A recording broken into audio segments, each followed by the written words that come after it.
I can answer that a little bit. The idea for having glass bottled milk was something that came up in it would have been Christmas vacation of 2012. And then the idea that it could become something more than that in 2013, we did a lot of research to see is it a viable business? Is there something that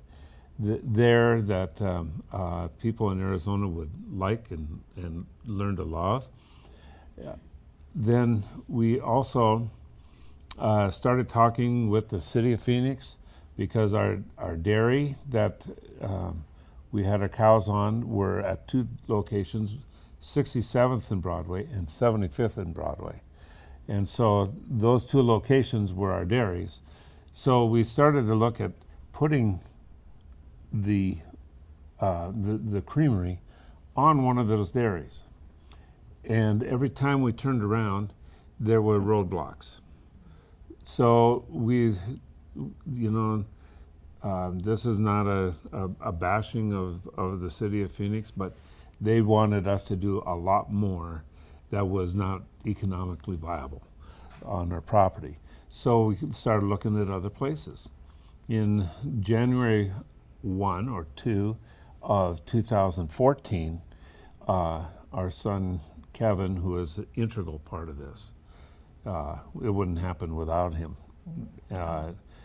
He happened to be driving on Southern and drove by what was at that point Arnold Machinery, and Arnold Machinery there was a sign saying for sale, and it's only like a couple miles from the dairy, so it's really, this proximity was really good for getting the milk to the plant and that sort of thing.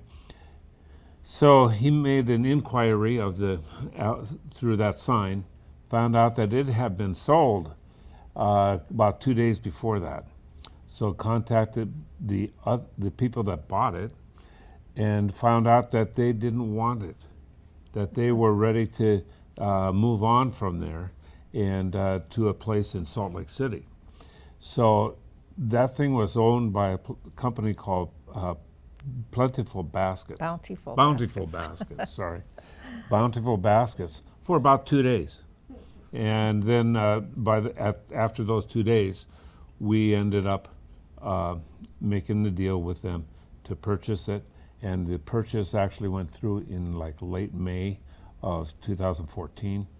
And we redid everything in there to create something that would work for bottling glass bottled milk. And our first bottle came off the line in November 1 of 2014. So right at 10 years ago now.